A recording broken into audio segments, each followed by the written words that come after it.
What's happening, everybody? It's Sean with Reactions to the Classics. And today we got a top 10 songs reactions of the Dream Syndicate, brought to us by friend, longtime supporter, and patron of the channel, Slade Said. Thank you, Slade Said. Appreciate you. Appreciate all the patrons who make this thing go. If you'd like to support us in any way, check out that Patreon link below or the Patreon link on the end screen. We could not do without them. We're also running a free trial. Click on that link and check it out. All right. Definitely done some Dream Syndicate and all of Slade Said's excellent top 10s. Like, they're everywhere. They're all fantastic. But Slade said, for my September list, it's September of 2024 when I'm filming this, I decided to finally do a top for the Dream Syndicate, one of my all-time favorite bands. Be aware that this top 10 is based on the original 80s output only, so I've not included any songs from the current lineup after they reformed in 2017. A quick background on the band. The Dream Syndicate were formed in 1981 in Los Angeles and became one of the leaders of the so-called Paisley Underground, which is a 60s rock revival movement centered around Los Angeles. But later, bands from other areas became part of the scene, much in the same way that Seattle was the original grunge scene, but obviously bands from other places would be linked to the genre as well. The original lineup of the band was Steve Wynn on guitars and lead vocals. Carl Procota was the lead vocalist, or lead guitarist, sorry about that. Kendra Smith, the bass player, and Dennis Duck, the drummer. Steve Wynn was the band leader and main songwriter, but Carl Procota wrote a few songs as well while he was in the band. The lineup lasted for only one album, the album The Days of Wine and Roses, before Kendra Smith left to form the band Opal with former Rain Parade guitarist David Roback. On a side note, Opal would later emerge into Mazzy Star when Kendra Smith left Opal and was replaced by Hope Sandoval. That's another story. Slade Said knows so much about music, right, and how it interconnects. That's just one example. Kendra Smith's replacement in the Dream Syndicate, Dave Provost, only lasted for one album. 1984's The Medicine Show, produced by Blue Oyster Cult manager and producer Sandy Pearlman, and left before they would tour for the album. His replacement was Mark Walton, who's still in the band today. Following a live EP that didn't sell well, Carl Procota decided to leave the band, and he was replaced by former 45 Grave guitarist Paul B. Cutler, and this four-piece recorded the last two albums, 1986's Out of the Gray and 1988's Ghost Stories, as well as the excellent live album Live at Raji's, before the band called it quits in 1988 and was disbanded until they reunited, as I mentioned earlier, in 2017. For this list, I decided to go with a good number of songs from the album Live at Raji's, since I simply believe it's a magnificent live album that much better represents the sound of the band that their first two studio albums did. Although I know that diehard Dream Syndicate fans absolutely love, especially the first album, which is often rated their best. I personally rarely ever listen to the first studio albums because to me, the versions on the Live at Raji's album are the definitive versions of the songs. Live at Raji's was released in 1989 after the band had officially split, but it was recorded before they had released Ghost Stories. There's only one song from that album included, their excellent cover of See That My Grave Is Kept Clean, which I have included on a previous list on this channel. With all that said, let's get into it. If you've never been with us before, the music will not be in the video, but it'll be at a Vimeo link below, so click on that and follow along with us. Let's jump into it. Now, only 3 of these songs are on US Spotify, which is crazy because Slade Said is in another part of the world. The Dream Syndicate, as I told you, formed in Los Angeles. They're a United States band, and their stuff is not available on Spotify. Only 3 of these songs are on Spotify, but Slade Said can get them where he's at. But anyway, that's why you're not going to see the Spotify bar for the majority of this. Number 10 is The Side I'll Never Show from the album Ghost Stories in 1988. So I said, let's start off with this banger. It was the lead-off track of their final 80s album. And what a way to start an album. I'm going to have the lyrics up as always. Let's get after it. All right, The Side I'll Never Show. Somewhere on the line, somebody hurt my man, and he's not gonna show that other side. He's not going to be in. The last verse is great because he keeps going to doctor, right? Doctor, I believe that I heard called down from beyond the flood. Doctor, in my heart there was murder.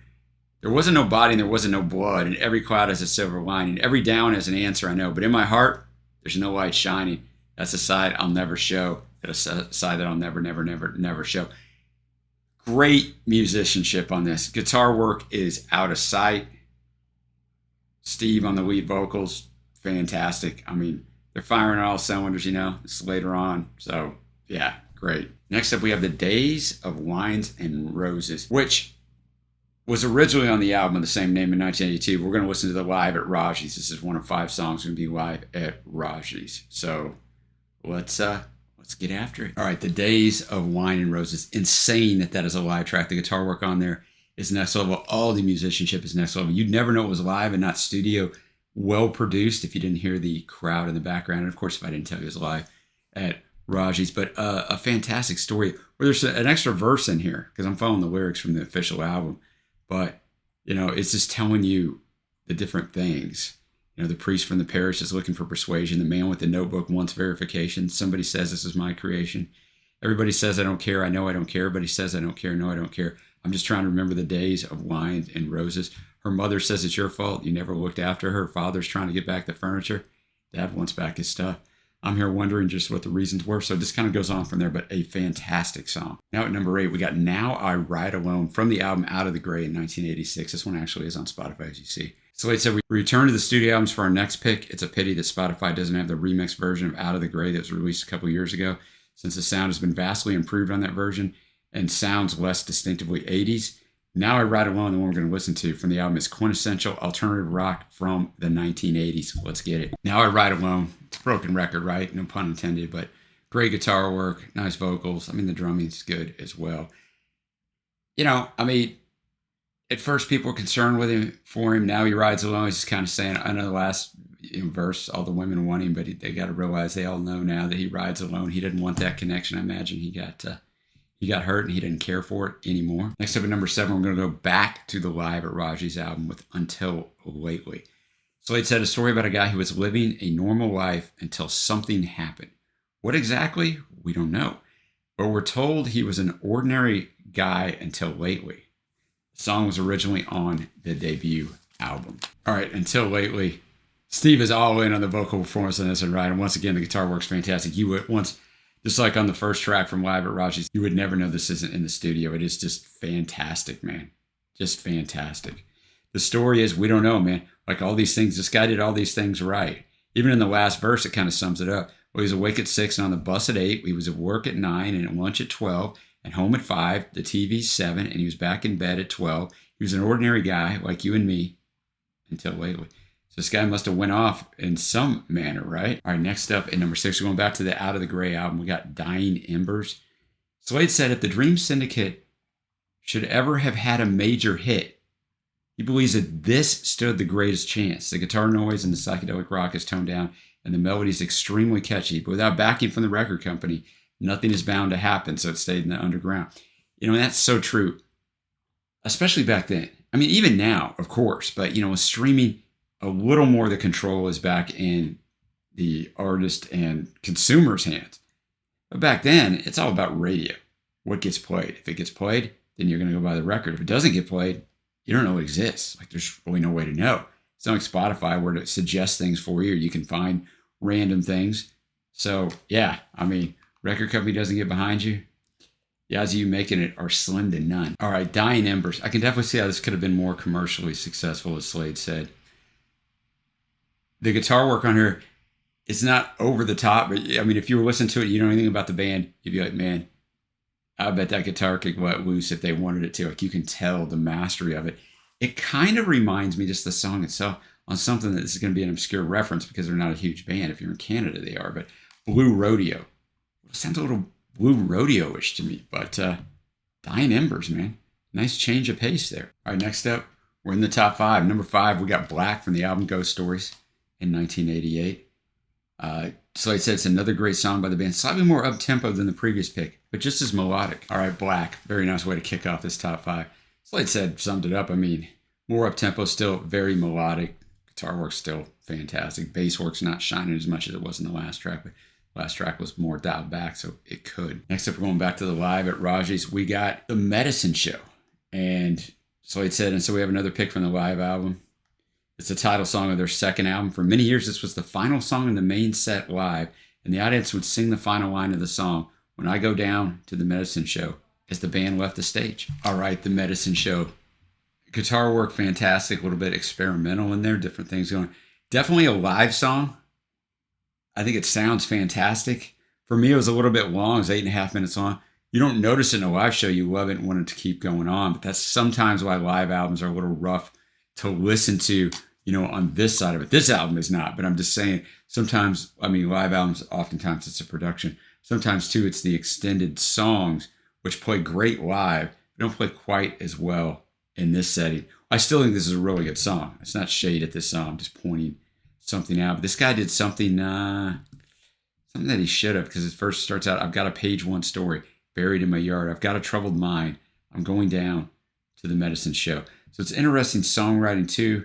Instead of 4-line verses, there's only 3 lines. Every single line ends with I'm going down to the medicine show. So I can see how this thing builds in a live environment for sure. Next up at number 3, we're going to stay at the Live at Raji's. We got Merrittville. It was originally from the Medicine Show album. It's a great song, Slade said, and I love the whole mood of the song. This is another long one. It's almost 8 minutes long. Merrittville. That song was greatness. That song was freaking greatness, man. Loved it all. Loved the guitar work. Loved the performance. Loved the vocal performance. Great story, too. I mean, this man, hooked up with Matthew's sister, and they took him in for as they closed in for the kill. Matthew slowed down to 10, left me here to die in Merrittville. Then, he comes across various people who basically leave him there to die in Merrittville, including William, who had the Holy Book and said, "Get on your knees, boy. It's time you learn to pray the right way." So, just a great story, but really, really, I mean, the musicianship of this song just pulls you in from the start. All right, next up, we got number 2. We got Boston from the album Out of the Gray. Slade said there are a lot of songs that I love by this band, but 2 have always been my top 2, and they are inseparable to me, really. So they share the number 1 spot. We can't listen to them both at the same time. One had to be moved to the 2nd spot, and so randomly it became this one. From the studio album Out of the Gray. I actually included the song way, way back when I made my first top 10 of 80s alternative rock. It was the number 1 spot on that list, but it definitely deserves another spin. To me, it's the perfect alternative rock song. That's a big statement from Slade said. The song is about Van Morrison, who one time lived in Boston. All right, Boston, I can see why. I mean, I know I've heard this song once, but it's been a minute. I can see why this is 1B, basically. It's song number 2, but it's really 1B. But even getting in the little Van stuff, right? Little sha-la-la. It's just so well done. Guitar work, the drumming, the tightness of it all, the melody, the way it drives us along that guitar, which, I mean, it does in almost every song. Their guitar drives us along, but great song. Great song. And we are to number 1 from the Live at Raji's album. We have Burn. It is from The Medicine Show, Slade said, which has a lot of great songs, but I do feel the production lets it down, unfortunately. Luckily, we have the Live at Raji's to show how the songs were intended to sound. There's also a great document on how the Dream Syndicate sounded live in the late 80s. I've lost track of how many times I've seen the band or Steve Wynn, remember the leader, live, but it's always an incredible experience. And this song is pretty much always on the set list, as it should be. All right, number 1, or 1A, whatever, Burn. All right, Burn, what a fantastic song.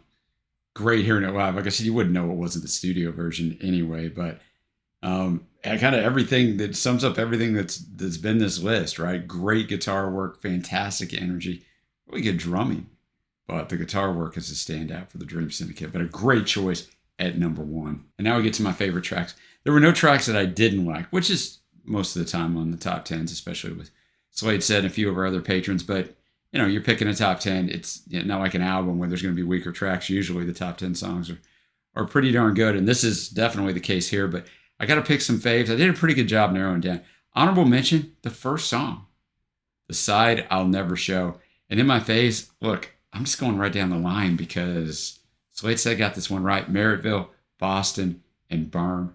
On first listen, I might like Merrittville better than Boston and Burn, but I don't have the advantage of repeated listens, and that always changes how music is, right? It's how most of it's meant to be consumed on multiple listens. But let me know what you think of this list down below. Tell me what your favorite tracks are. Thank you, as always, to Slade said for putting together a fantastic list. And until next time, guys, I will see you.